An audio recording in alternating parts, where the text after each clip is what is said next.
السلام علیکم، good morning, آداب۔ آج میں آپ سے بات کروں گا ذرا یہ پی آئی اے اور اس مسئلے پہ جو ایئر لائنس وغیرہ کے، اور یہ خیال مجھے اس لیے آیا کہ پرسوں کے اخبار میں خبر ہے کہ ورجن اٹلانٹک ایئر لائنس جو بہت ہی اچھی ایک انٹرنیشنل ایئر لائن ہے، وہ لندن سے کراچی، اسلام آباد اور لاہور کے لیے اس نے فلائٹس شروع کی تھی 2020 میں۔ ہفتے میں میرے خیال میں 3-4 ہوں گی فلائٹس، اور وہ انہوں نے اعلان کیا ہے کہ اسی سال ایک آدھ مہینے کے اندر وہ فلائٹیں ختم ہو جائیں گی، یعنی کہ ورجن اٹلانٹک کی فلائٹ جو 2020 میں شروع ہوئی تھی انگلینڈ سے پاکستان کے لیے، وہ اب نہیں چلا کرے گی۔ یہ خبر جب آئی تھی تو پاکستان میں بڑی خوشی منائی گئی تھی کہ بین الاقوامی ایئر لائنس جو ہیں پاکستان میں واپس آ رہی ہیں، اسی طرح جس طرح کہ اپنا کرکٹ کے واپس آنے پہ خوشی منائی گئی تھی۔ بہرحال تو اب وہ خوشی زیادہ دن اپنا نہیں رہی، لیکن اس کا بہت افسوس ہے مجھے ذاتی طور پہ بھی، اس لیے کہ میں نے پاکستان سے بہت ساری انٹرنیشنل ایئر لائنس پہ فلائی کیا ہے، جس میں کہ ایروفلوٹ پہ میں نے سفر کیا ہے کراچی سے ماسکو 1973 میں۔ 1983 میں پین ایم پہ گیا ہوں کراچی سے نیو یارک، اور سوئس ایئر آپ کہہ لیں، کے ایل ایم، برٹش ایئر ویز، یہ سارے میں نے ان پہ سفر کیا ہے پاکستان سے۔ اور مجھے یاد ہے کہ میرے خیال میں ایلیٹیلیا پہ سفر کیا ہے میں نے 1991 میں۔ تو اب پاکستان سے جو کہیں اور جانے کے لیے انٹرنیشنل ایئر لائنس یا تو کچھ مڈل ایسٹ کی ہیں جیسے اتحاد، ایمریٹس اور قطر اور سعودی عرب، کویت وغیرہ، اور چائنیز ایک ایئر لائن ہے، اور اس کے علاوہ تھائی ایئر ویز۔ اچھا، پھر پہلے میں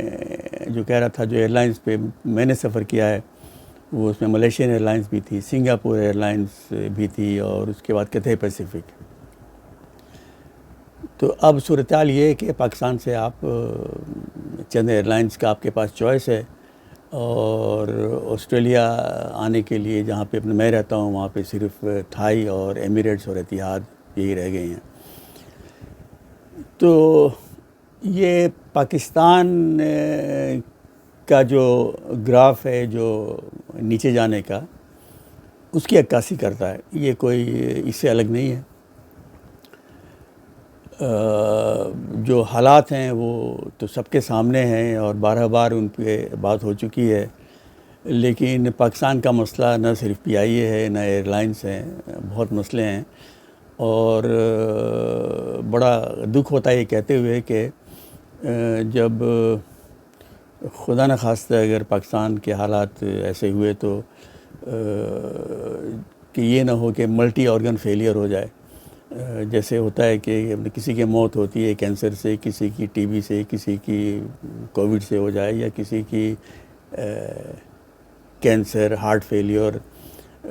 اور کچھ کا ہوتا ہے کہ آتا ہے کہ جی died of multi organ failure. تو پاکستان کو آپ کسی بھی اینگل سے دیکھیں تو حالات بہت خراب ہیں۔ پاکستان کی آبادی جو ہے وہ کافی ہے پاکستان کو تباہ کرنے کے لیے، پاکستان میں جو جہالت ہے وہ کافی ہے پاکستان کو تباہ کرنے کے لیے، پاکستان میں جو دہشت گرد تنظیمیں ہیں وہ بھی کافی ہیں، پاکستان میں جو ایکسٹریمزم ہے جو خاص کر پی ٹی آئی کے آنے کے بعد سے اور بڑھ گیا ہے، جو لوگوں کے اندر جو جھگڑے، فساد اور نفرتیں، یہ بھی کافی ہیں، اور جو کھانے پینے کی اشیاء کی کمی، ڈالر کی کمی، ایکسپورٹس کی کمی، آپ کسی بھی زاویے سے لے لیں، یا تعلیم کی کمی، تو وہ کافی ہیں پاکستان کو تباہ کرنے کے لیے۔ پھر اس میں آپ ڈال لیں یہ کلائمیٹ چینج کا اثر پاکستان پہ، تو ایئر لائن جو ہے اس کی صرف عکاسی کرتا ہے۔ اچھا، اب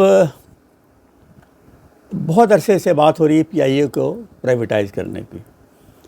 اچھا، یہ پرائیویٹائز کا عمل پی آئی اے کا، اس پہ بات میرے خیال میں 1990s میں شروع ہوئی تھی، اور مجھے جہاں تک اندازہ ہے کہ نواز شریف کی گورنمنٹ جو ہے وہ چونکہ پرائیویٹائزیشن وغیرہ پہ زیادہ اس کو فیتھ تھا، اس نے کوشش بھی کی، اور باقیوں نے بھی محسوس کیا کہ پی آئی اے کو پرائیویٹائز کیے بغیر کوئی اور چارہ نہیں ہے، چونکہ ہر سال حکومت اربوں روپے اس کا خسارہ پورا کرتی ہے، بلکہ پچھلے سال کا جو خسارہ تھا جو گورنمنٹ نے پورا کیا وہ ہے 85 یعنی 85 ارب روپے۔ تو اس طرح تو چل ہی نہیں سکتا معاملہ، لیکن جب بھی بات ہوتی ہے پرائیویٹائزیشن کی تو پھر ہوتا یہ ہے کہ اس میں جو ملازمین ہیں وہ مخالفت کرتے ہیں، اور ان کے ساتھ جو بھی پارٹی اپوزیشن میں ہوتی ہے وہ پھر مخالفت شروع کرتی ہے۔ اس کے علاوہ میرے خیال میں کچھ اور جو طبقے ہیں جن کو کہ کنسیشنل ٹریول یا ٹکٹس ملتے ہیں یا فری میں پی آئی اے پہ سفر کرتے ہیں، یا پھر جو ہمارے جو وی آئی پیز ہیں بہت ہی اوپر کے جو چارٹر کر لیتے ہیں جہاز اپنے آنے جانے کے لیے، وہ شاید نہیں ہونے دیتے۔ لیکن نتیجہ یہ ہے کہ کم از کم 20 25 30 سال سے بات ہو رہی ہے پی آئی کو پرائیویٹائز کرنے کی، لیکن نہیں ہو پایا، اور ہر سال اربوں روپے کا خسارہ گورنمنٹ اپنے پاس سے بھرتی ہے، جو گورنمنٹ خود خسارے پہ چلتی ہے اور ادھار پہ چلتی ہے۔ اب میں آپ کو ابھی ایک لسٹ دے رہا ہوں ان ایئر لائنز کی جو پہلے سرکار چلاتی تھی، یعنی حکومتوں کے اس میں ملکیت تھی، لیکن اس میں حکومت نے پھر اس کو پرائیویٹائز کر دیا، اور اس کے ساتھ میں آپ کو سال بھی بتاتا چلوں گا کہ وہ ایئر لائنز جو حکومت نے پہلے اپنے پاس رکھی تھی اور اسے پھر پرائیویٹائز کر دیا۔ اچھا وہ دیکھیے جناب، برٹش ایئر ویز کو برٹش گورنمنٹ نے پرائیویٹائز کر دیا 1987 میں، کورین ایئر ویز کو 1969 میں، ایئر نیوزی لینڈ 1989 میں، Aeromexico 1987، Japan airlines 1987، El جو اسرائیل کی ایئر لائنس ہے 2004، ایئر لنگس جو آئرلینڈ کی ایئر لائن ہے وہ 2006 میں، Garuda Indonesia 2011، Air India 2021، Lufthansa Germany کی 1994، ایئر چائنا کی 2004، لیٹم چلی 1987 89، ایئر کینیڈا 1989، بنگلہ دیش کی بیمان 2007، اور آسٹریلیا کی کونٹاس 1992۔ یہ ایک لسٹ ہے جو مکمل نہیں ہے میرے خیال میں، لیکن جو بتاتی ہے کہ کس سال میں کس ملک نے اپنی ایئر لائنز کو حکومتی تحویل سے نکال کے پرائیویٹائز کر دیا۔ اچھا، اس میں جو سب سے جو ریسنٹ ہوا ہے وہ ہے ایئر انڈیا کا، بلکہ میرے خیال میں پچھلے سال ہی خبریں تھیں کہ ایئر انڈیا کو انہوں نے ایک سال کے اندر فیصلہ کر کے اسے پرائیویٹائز کر دیا، اور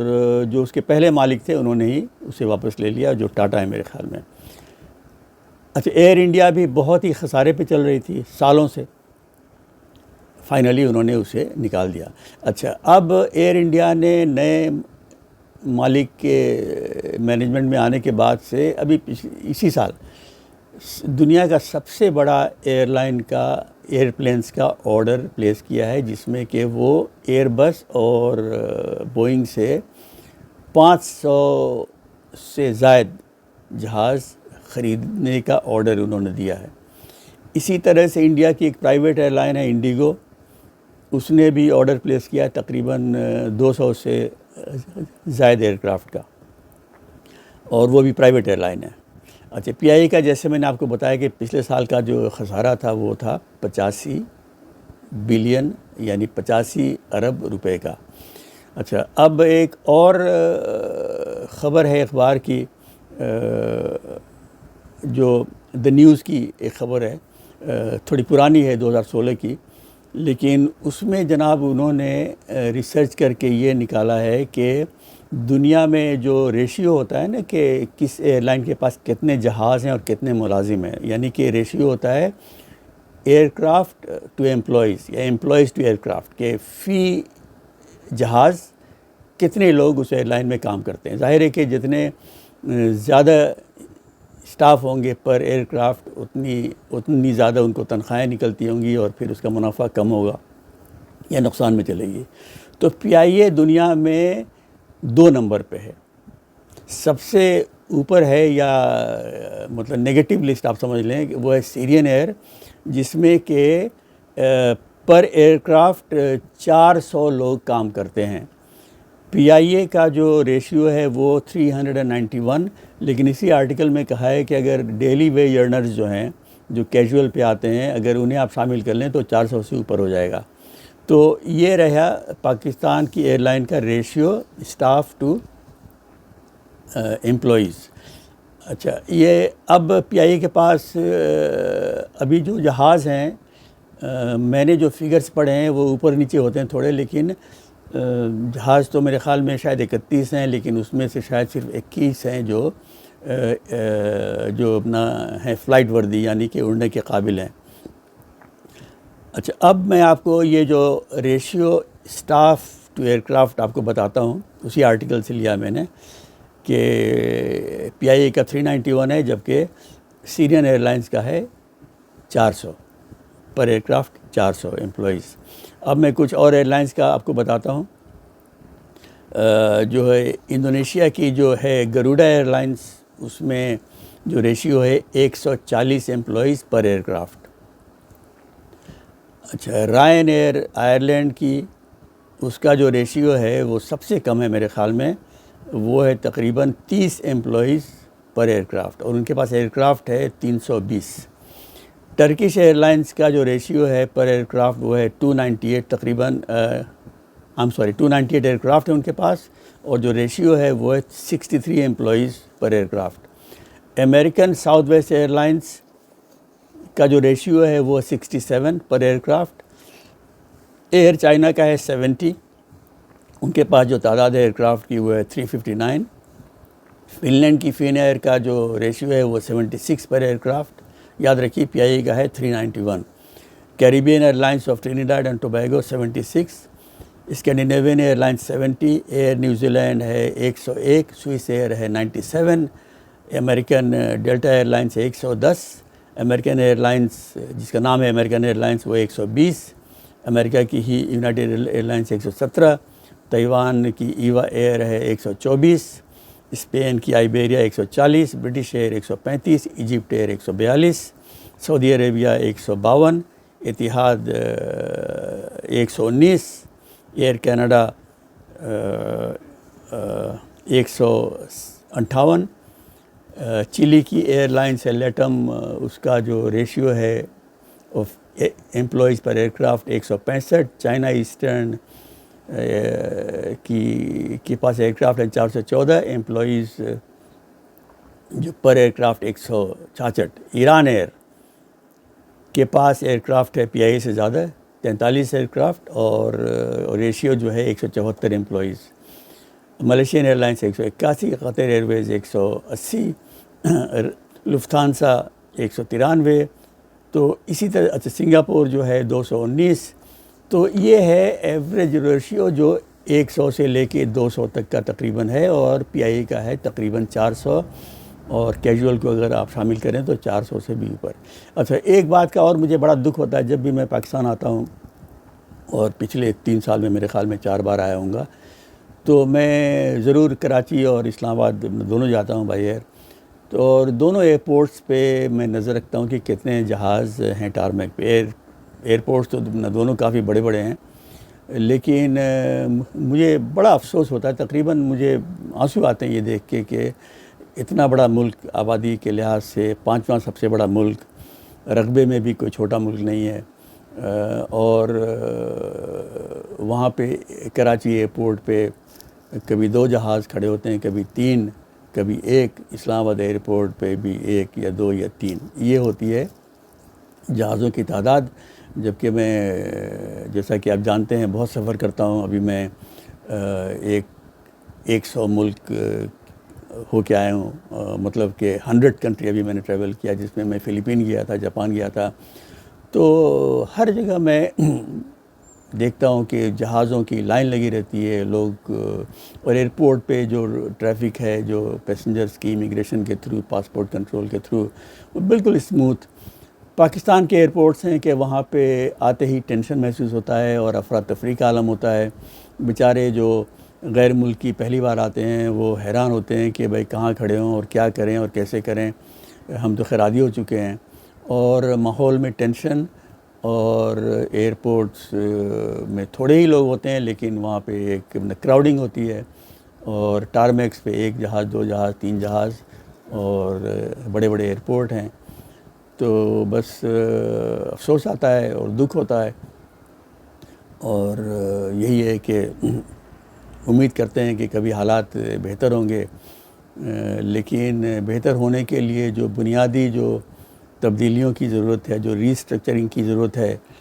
وہ کرنے کی بات سب کرتے ہیں لیکن کرتے کوئی بھی نہیں ہے. اس کی وجہ یہ ہے کہ جب بھی کوئی حکومت اس کی بات کرتی ہے تو اپوزیشن میں جو بھی ہوتے ہیں وہ اس کی مخالفت کرتے ہیں، پھر وہی حکومت جو اپوزیشن بنتی ہے وہ بھی اس کی مخالفت کرتی ہے. تو اس طرح چل رہا ہے، لیکن زیادہ دن یہ اس طرح چلنے کو اب نہیں ہے. اس لیے کہ ہم قرض لیتے ہیں قرض اتارنے کے لیے، اور جب کوئی قرض ہمارا اپروو ہوتا ہے تو ہم خوش ہوتے ہیں. یہ بھول جاتے ہیں کہ اس قرض سے کوئی پچھلا قرض اترنا ہے، اور یہ جو قرضہ ہے یہ بھی اتارنا ہے. تو اس طرح تو اب چل ہی نہیں سکتا. بہرحال ہم امید کر سکتے ہیں اور دعا کر سکتے ہیں، لیکن پاکستان میں اب جو نفرت کا جو ماحول ہے، جو مطلب سب کو معلوم ہے کہ نفرت اور کاٹو اور مارو کی بات ہوتی ہے، تو اس میں تو میرا نہیں خیال ہے کہ کوئی امید ہم رکھ سکتے ہیں کہ حالات جلد بہتر ہوں گے. لیکن اگر جلد بہتر نہیں ہوئے تو پھر حالات ایسے کنارے پہ آ جائیں گے کہ وہاں سے پھر یہ ملک نکل بھی نہیں سکتا. آج کے لیے اتنا ہی. خدا حافظ.